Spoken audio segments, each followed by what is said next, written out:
Perkenalkan, nama saya Elizabeth Simbolon. Saya dari Universitas Sumatera Utara. Saya adalah FIN A 2020. Jurusan saya adalah fisika. Saya akan menjelaskan tentang bab 3, yaitu agama, mana manusia, konsep manusia menurut Alkitab, dan pandangan lain-lain. Yang pertama adalah kisah penciptaan dalam Kejadian 1-3. Sebagai kesaksian imam adalah tentang terjadinya alam semesta dalam 6 hari, yaitu terang, cakrawala, darat, dan laut, juga segala tumbuh-tumbuhan dan benda-benda penerang, matahari, bulan, dan bintang, burung-burung di udara, dan binatang laut, juga ikan, binatang darat, serta manusia. Kemudian hari ketujuh adalah hari istirahat atau hari Sabat. Allah memberkati semuanya, dan Allah melihat semuanya itu adalah baik, sehingga Tuhan memberikan tugas kepada manusia, baik perempuan dan laki-laki, untuk menguasai alam semesta ini dan juga beranak cucu dan bertambah banyak. Juga dikisahkan bahwa manusia memiliki kesadaran dan kebebasan untuk memilih yang baik atau yang buruk, dan saat memilih yang buruk harus mempertanggungjawabkan perbuatannya, di mana dijelaskan kejatuhan manusia ke dalam dosa. Implikasinya yaitu bahwa kisah penciptaan atas alam semesta sebagai suatu kesaksian imam adalah pernyataan dan penerimaan kita terhadap kisah tersebut sebagai media pernyataan Allah, meskipun bertentangan dengan pernyataan modern hari sekarang, yaitu adalah media sosial, media online lain. Tapi kita harus yakin dan memakai pengetahuan modern itu sebagai acuan untuk mengukur kebenaran pernyataan Allah, karena kisah-kisah tersebut didiskusikan pada iman dan pemahaman tentang alam semesta yang pernah dimiliki bangsa Israel beberapa ribu tahun lalu. Dan yang kedua adalah makna kata segambar dan serupa dengan Allah, dengan Kejadian 1 ayat 26-28, di mana ditemukan dengan pendapat yang berbeda dari para tokoh-tokoh. Yang pertama, ada 3 tokoh. Yang pertama adalah Origenes, yaitu bahwa gambar dan rupa Allah yang ada pada manusia itu adalah tabiat yang berakal dari manusia, yang membuat manusia itu menjadi teladan dan serupa dengan Allah. Yang kedua adalah menurut Martin Luther, menunjukkan pada pengetahuan akan Allah, kebenaran, kekudusan yang dimiliki manusia sebelum kejatuhannya manusia di dalam dosa.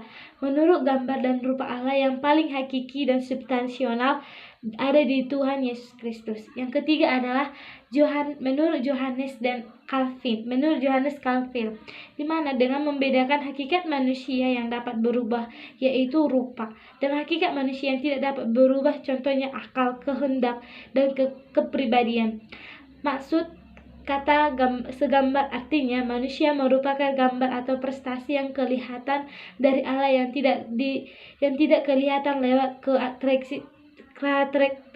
karakteristik sifat seperti napas kehidupan yang kekal, kebaikan, kebenaran, kekudusan, pengetahuan, dan lain-lain. Manusia memperlihatkan Allah yang tidak dapat dilihat. Implikasinya bahwa kita harus menerima kedaulatan Allah atas hidup dan tujuan hidup kita tidak harus bersedia dibentuk dan digunakan menjadi apa. Dialah penentu hidup kita.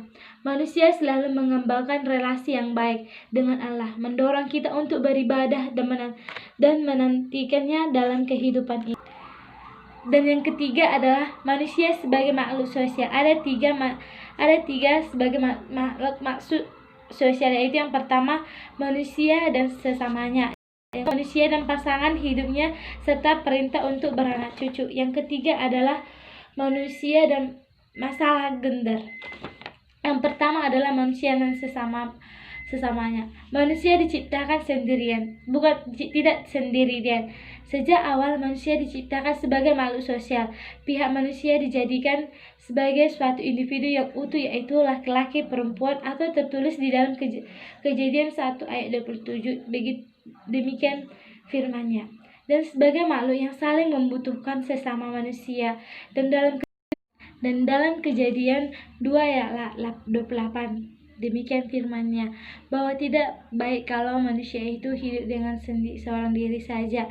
Karena itu Allah menjadikan dan penolong yang sepadan dengannya. Artinya Allah membuat agar manusia itu sendiri menyadari betapa dia secara khusus membutuhkan sesama manusia, bukan hanya makhluk lainnya. Kejadian 2 ayat 20, demikian firman-Nya, manusia itu tidak akan tahan hidup dalam sendirian, tetapi harus tolong menolong sesama manusia, tidak menindas sesama manusia, tidak seenaknya terhadap manusia, tetapi berhubungan dengan rukun dan sesama manusia. Yang kedua adalah manusia pasangan hidup serta perintah untuk beranak cucu. Artinya Allah juga menghendaki agar manusia itu memiliki pasangan hidup yang sepadan dengan dirinya, yang seperti dalam Alkitab Kejadian 2 ayat 28, demikian firman-Nya. Hak hanya memperhatikan kebutuhan manusia sebagai makhluk sosial akan sesama manusia. Allah berkenan akan hal itu karena Allah telah memberi tugas mulia kepada manusia untuk beranak cucu dan memenuhi bumi dan artinya yaitu memenuhi kebutuhan dan menjaga dan melestarikan yang sudah diciptakan oleh Tuhan, dan tidak bisa sembarangan seenaknya kita memakai adalah bumi ini, tapi kita harus mensyukuri apa yang ada. Yang ketiga adalah manusia dan masalah gender, di mana artinya adalah istilah gender berasal dari bahasa Latin genus, artinya jenis atau tipe, dan dikaitkan dengan budaya dan menunjukkan perbedaan status dan peranan laki-laki dan perempuan. Yaitu yang pertama adalah bukan kodrat Tuhan, tetapi ditentukan budaya masyarakat. Yang kedua adalah dapat berubah dan bertukar sesuai budaya, tempat, dan keadaan yang tertentu. Nah, dan dalam kehidupan sehari-hari manusia memiliki realitas atau status kekayaan dan kemiskinan, sehingga timbul keegoisan, tetapi jangan membuat kebudayaan atau kekayaan itu membuat kewenangan, tetapi saling memahami dalam budaya atau saling menghargai budaya dan saling menghormati budaya. Yang keempat adalah manusia sebagai etis dan mampu menunjukkan sikap perilaku sesuai dengan hakikat manusia, yaitu hakikat manusia adalah sebagai hamba Allah di bumi yang terdiri dari 3 unsur, yaitu jasmani, akal, dan rohani. Manusia sebagai hamba Tuhan di bumi, maka manusia merupakan makhluk ciptaan Tuhan, makhluk yang terlahir dalam kondisi tidak berdaya atau kertas bersih yang membutuhkan bantuan orang lain, memiliki kemampuan berpikir, akal budi yang selalu tahu tentang segala sesuatunya, sehingga manusia lupa akan ciptaan Tuhan. Manusia jatuh ke dalam dosa dengan tidak sadar bahwa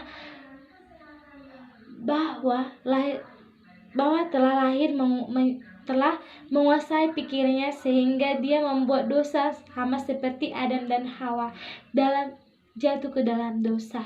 Dan manusia seperti korupsi negara, yaitu dan hal-hal kecil adalah bendahara, sehingga dia mengkorupsikan berkas uang kas, sehingga dia jatuh ke dalam dosa. Dia diakali anak orang iblis, sehingga dia tidak ada kepercayaan iman di dalam hatinya, sehingga dia juga sadar bahwa Tuhan itu adalah Maha Pemaaf, sehingga dia tidak mengulangi lagi untuk korupsi.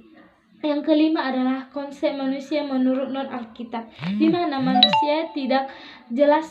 Yang pertama adalah manusia tidak jelas eksistensinya sebagai ciptaan, yaitu manusia tidak mengenai dirinya sebagai ciptaannya pun tidak ditemukannya. Manusia tidak mengenali dirinya sebagai makhluk ciptaan yang harus bertanggung jawab terhadap ciptaan Allah dan manusia tidak mengetahui ciptaan norma-norma yang diwajibkan, sehingga dia egois dan tidak mengikuti norma-norma sang pencipta, karena manusia sendiri dianggap bersifat ilahi dan merupakan bagian dari Tuhan. Norma-norma ilahi yang formal yang harus diikuti manusia juga tidak jelas. Yang kedua adalah manusia manusia makhluk ciptaan yang bertanggung jawab menurut hukum, yaitu dalam beberapa agama keberadaan manusia sebagai makhluk ciptaan Tuhan amat ditonjolkan di dalam norma normatif dan sampai cipta bagi manusia, bukan saja jelas diformulasikan tetapi dicontohkan kepentingannya sendiri. Baik atau buruknya kehidupan manusia tergantung pada pelaksanaan atau penolakan norma itu tersebut, sehingga keselamatan manusia di dunia dan setelah meninggalkan dunia tergantung kepada sikap manusia terhadap normatif tersebut. Dalam seluruh aspek kehidupan manusia berlaku hukum sebab akibat yang sangat kuat. Sebagai contoh, agama Yahudi. Dan yang terakhir adalah manusia menolak Allah sebagai penciptaannya, di mana orang-orang, yaitu orang yang tidak percaya kepada Tuhan, dan etikanya diarahkan kepada kepentingan ekonomisnya sendiri dan berfokus kepada hanya kehidupan duniawi dan tidak percaya adanya Tuhan untuk menciptakan alat ciptaannya yang ada yang dimilikinya. Dia tidak percaya bahwa Tuhan itu adalah yang menciptakannya, sehingga timbullah menolak Allah sebagai penciptaannya. Terima kasih. Sekian tugas saya agama, yaitu